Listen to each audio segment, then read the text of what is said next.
Lisa Mariana akhirnya muncul merespon pemberitaan tentang laporan yang masuk di Treskrimsus Polda Jawa Barat terkait video syur yang diduga diperankan olehnya. John Boy Nababan, kuasa hukumnya, membenarkan jika Lisa memang mendapat panggilan polisi untuk dimintai keterangan terkait pemeran video syur yang dilaporkan. Namun, pihaknya membantah jika dianggap kliennya mangkir dari panggilan polisi. Dalam konferensi pers yang digelar, John Boy menjelaskan jika Lisa Mariana mendapat panggilan untuk diperiksa sebagai saksi pada tanggal 7 Juli 2025 kemarin. Namun, lantaran satu dan lain hal, pihaknya kemudian meminta pemeriksaan diundur menjadi tanggal 11 Juli. Sayangnya, di waktu yang sudah ditentukan, Lisa Mariana berhalangan hadir sehingga pemeriksaan kembali diundur ke tanggal 15 Juli.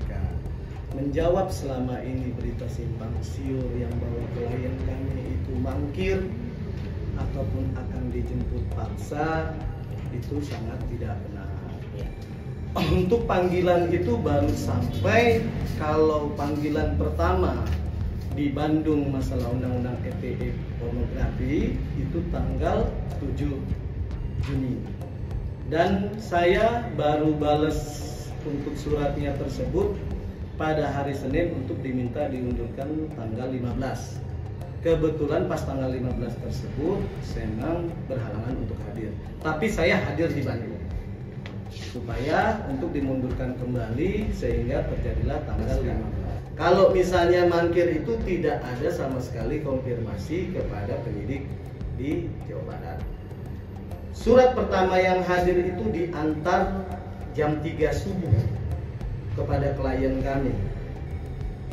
Yang harus hadir itu tanggal 7. Dan pada saat itu saya langsung membalas surat tersebut dan mengirimkan langsung ke Polda Jabar untuk hadir tanggal 15. Tapi pada saat tanggal 15 karena 15 ya kan? Tanggal 11. Jadi karena tanggal 11 tersebut ternyata klien kami berhalangan, ada janji dengan pekerjaannya tidak bisa hadir, maka saya hadir dan saya bertemu langsung dengan penyidik. Saya bilang bahwa surat nanti panggilan kedua kita akan hadir. Kebetulan surat tersebut dikirim hari Senin kemarin dan panggilannya tanggal 15, kita akan hadir besok di unit cyber Jawa Barat. Meskipun surat itu berbenturan dengan panggilan Bareskrim. Makanya tadi kami sebelum besok tanggal 15 ke Bareskrim, kita berkunjung ke Mabes dan ketemu dengan penyidik. Ya puji Tuhan direspon dengan baik. Ya sudah bang, lebih bagus hadirin yang di Jabar dulu. Nanti setelah itu baru kita konfirmasi lagi. Kalau bisa minggu ini untuk hadir juga. Jadi tidak ada klien kami menghindar ataupun mangkir. Kalau masalah benar atau salah itu kan teknis. Apapun pemberitaannya tersebut itu semua harus diuji ke depannya. Jadi nggak bisa sesumbar bahwa bersalah ataupun langsung menjudgment akan dijemput paksa. Saya rasa itu hanya penambahan di Lebih lanjut, John Boy memastikan jika tanggal 15 Juli Lisa Mariana bakal hadir ke Polda Jawa Barat untuk memberikan keterangannya sebagai saksi. Bahkan pihaknya sampai harus meminta Bareskrim untuk mengundur pemeriksaan terkait laporan dugaan pencemaran nama baik yang dilayangkan pihak Ridwan Kamil, dijadwalkan berlangsung di tanggal yang sama.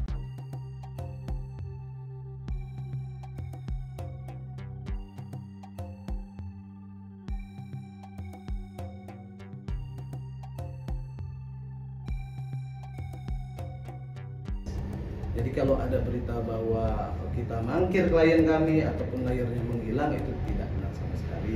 Cuman emang karena kondisi teknis dan keadaan yang membuat akhirnya tidak bisa menghubungi. Sehingga kita baru terima kebetulannya tanggal 15 kemarin untuk panggilan di Polda Jabar. Kita akan menghadiri besok di Polda Jabar dan puji Tuhannya karena berbentrok dengan panggilan Bareskrim tanggal 15. Tadi kami setelah ke Bareskrim memohon untuk pengunduran waktu. Kemungkinan dalam minggu ini juga. Kalau nggak hari Kamis ya mungkin minggu depan, dan direspon dengan baik. Karena di Bandung itu panggilan kedua, ya kami akan menghadiri. Kami sih sampaikan begini kepada Lisa Mariana, hadapin kasus yang di Polda Jabar. Anda yang mulain, Anda yang harus mengakhiri. Kan begitu. Lalu seperti apa kesiapan Lisa dalam menghadapi pemeriksaan kepolisian? Siapa yang batinnya? Karena kan seperti saya bilang, dari mulai kita menerima kuasa kepada klien kami, dia harus siap konsekuensi apapun yang dinyatakan. Tapi selama dia benar, gitu. Harusnya ya Lisa Mariana hadapi, jangan berkuar-kuar. Memfitnah Pak Ridwan Kamil, mengatakan bahwa itu adalah anak biologis. Kalau memang itu bukan video sur, mereka ya hadapin dengan baik. Sebagaimana diketahui, Lisa Mariana dilaporkan ke Ditreskrimsus Polda Jawa Barat oleh Asosiasi Advokat Indonesia terkait dengan dugaan peredaran video asusila, di mana Lisa diduga menjadi salah satu pemeran dalam 3 video yang dilaporkan. Terkait laporan yang masuk, pihak kepolisian sudah meminta keterangan dari beberapa pihak, termasuk saksi pelapor. Bahkan muncul dugaan jika video tersebut diperjualbelikan. Soal adanya laporan polisi yang menyangkut dugaan tindak pornografi ke kliennya, John Boy Nababan menyiratkan adanya dugaan upaya kriminalisasi yang dilakukan pihak tertentu pada kliennya. Apalagi video tersebut dipermasalahkan hampir berbarengan dengan perseteruan yang terjadi antara kliennya dengan mantan Gubernur Jawa Barat Ridwan Kamil. Polda Jabar, ya, Kombes Reza menyampaikan informasi baru terkait dengan seorang wanita, ya, berinisial LM. Ya. LM ini beberapa waktu lalu itu dilaporkan oleh seseorang, ya, dengan LP yang sudah kita terima, ya. LP-nya ada di Dirsiber Polda Jabar. Kita mengerjakan sesuai dengan yang dilaporkan oleh Asosiasi Advokat Indonesia terkait dengan adanya beredar video di internet, yaitu video pornografi atau asusila. Video itu kita cek memang masih beredar, itu berbayar, ya. Itu berbayar. Kemudian itulah yang kita jadikan objek dalam penyidikan di kasus yang dilaporkan dalam hal ini saudari LM. Dan kita juga telah melakukan beberapa proses permintaan, ya, permintaan keterangan dari saksi-saksi pelapor ini, ya. Kita ada beberapa sudah kita lakukan, lebih daripada 1, ya, untuk menguatkan daripada laporan yang dimintakan oleh yang bersangkutan. Setelah kita lakukan pemeriksaan dari beberapa saksi ini, ya, kita akhirnya mengarah kepada 2 tersangka dari video porno yang telah beredar, ya, telah beredar, dipublis, ya, dan jumlah video itu kurang lebih ada berapa? Ya, ada 3, ya, ada 3 video dengan peran orang yang sama atau berbeda? Sama, perempuannya sama, laki-laki juga sama. Jadi ada 3 video yang telah beredar, ya, dengan 2 pelaku yang sama, ya, tempat yang berbeda. Kalau dilihat dari videonya, ini video beredar yang memang sengaja dibuat, gitu ya. Tapi untuk penyebarannya kita belum sampai ke website yang menyebarkan, gitu ya. Menyebarkan, masih proses pendalaman penyelidikan. Seperti saya bilang bahwa akan timbulnya toko-toko baru yang berada di perkara klien kami. Tujuannya juga tidak bicara pornografi, semua orang punya historical masing-masing. Cuman kepentingan pornografi tersebut, video tersebut buat apa? Dan itu harus diuji semuanya, dan kepentingan pelapornya apa?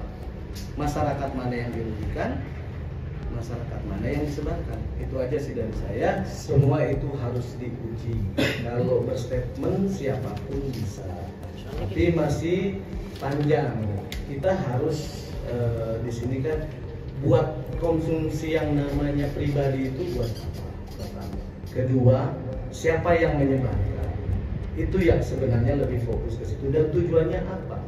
Karena menurut keterangan klien kami, dari awal dia tidak pernah membuat atau menyimpan video tersebut. Dan itu sudah dibuktikan dengan dia sempat digeledah. Meskipun sudah salah kaprah dalam penggeledahan. Terkait video syur yang sempat beredar, Lisa Mariana dalam podcastnya bersama Pablo Benoal memang sempat mengakui jika benar dirinya yang ada dalam video tersebut. Namun, Lisa mengaku tak tahu bagaimana video tersebut bisa tersebar sampai bisa menjadi konsumsi publik. John Boy pun beranggapan pengakuan Lisa jika dirinya pernah menjadi pemeran dalam video syur adalah bentuk kejujuran yang diucapkan secara spontan. Tapi lu akui itu lu ya? Ya gue, ntar gue kalau gue bilang bohong gue dihujat lagi. Yang aja gue. Tapi lu sadar lu lihat ke kamera kan? Ya tapi Oh lu lagi bohong. Itu di hotel mana? lupa. Masa lupa ah? Lupa, demi Allah lupa. Itu kan jadi demi Allah deh gue. Ah, tapi pada saat lu seruling bambunya begitu semangat banget, masa lu? Gue lupa, tiba-tiba ada yang ngelapor video lu tuh tersebar di X. Gue aja nggak pegang di handphone gue. Oh. Ex manajer gue yang pegang. Dan gue udah nggak tahu itu. Berarti yang nyebarin dia? Ya iya, orang dia doang yang pegang. Tapi ada yang beli nggak sih request itu video? Nggak tahu. Kali aja. Gua nggak terima uangnya kok. Tapi memang niatnya adalah untuk dijual pertama kali. Enggak, itu bener-bener lo gimana sih bang keadaan masa lu nggak pernah Ini sudah kita lakukan proses penyelidikannya, ya, proses penyelidikannya, dan kita masih mengumpulkan barang bukti dan juga kita sudah melakukan pemeriksaan yang bersangkutan, ya, sudah melakukan pemeriksaan yang bersangkutan. Jadi keduanya ini mengakui bahwa bersangkutan memang ada dalam video itu. Ya, ada dalam video itu. Ya. Dan dari hasil penyidikan kita yang bersangkutan juga menyadari bahwa itu direkam, ya, direkam oleh keduanya secara sengaja dan sadar, ya, dilakukan yang bersangkutan, dan itu sudah beredar. Kalau bicara masalah pornografi, klien kami adalah korban juga. Satu, pada posisi pembuatan itu dia masih di bawah umur, bukan di bawah umur sih, maksudnya masih terlalu muda. Jadi pasti ada iming-iming ataupun yang lain kenapa dia harus berbuat itu. Tapi semuanya itu akan diuji kebenarannya nanti seperti apa proses di kepolisian di Jawa Barat. Di sisi lain, kabar adanya laporan terkait dugaan pelanggaran undang-undang pornografi yang dilayangkan ke pihak Lisa Mariana nyatanya sudah sampai di telinga pihak Ridwan Kamil. Muslim Jaya Butar-Butar, kuasa hukum Ridwan Kamil, meyakini jika Lisa Mariana menjadi tersangka atas laporan tersebut. Apalagi kuat diduga sudah memenuhi 2 unsur alat bukti untuk dinaikkan status dari saksi terlapor menjadi tersangka. Lantas siapkah Lisa jika hal tersebut benar-benar terjadi di pemeriksaannya? Kami menduga dengan tidak mendahului teman-teman pihak penyidik, kemungkinan jadi tersangka bisa. Nah, kami sih berharap polisi tegas, gitu loh. Polisi penyidik tegas mengungkap kasus adanya melanggar undang-undang pornografi. Yang namanya tersangka kan 2 alat bukti saja. Artinya kalau dia mengakui adanya tanda kutip bahwa dia adalah orang pelakunya, kemudian yang memproduksinya secara sengaja, kemudian dicari siapa yang menyebarkan di media sosial, ya kemungkinan jadi tersangka itu sangat pasti, karena dia mengakui apa yang ada di dalam video tersebut. Nah ini teknis itu semua ada proses dan perlu diuji. Seperti saya bilang, itu tidak mungkin polisi itu dengan sembarang menentukan seorang tersangka. Masih ada panjang. Kita harus menghargai dan tidak boleh mengintervensi apapun yang dilakukan oleh kepolisian. Karena yang seperti saya yakin dan bangga dengan kepolisian Indonesia bahwa selalu bekerja profesional untuk melindungi negaranya. Bukan hanya kepentingan menakut-nakutin atau ada kepentingan lain. Saya rasa masih panjang itu ceritanya dan semua masih perlu diuji. Janganlah terlalu memojokkan klien kami. Meskipun klien kami emang mempunyai historical yang nggak bagus, semua manusia punya historical yang nggak bagus. Tapi bagaimana cara bisa merubah ke depannya?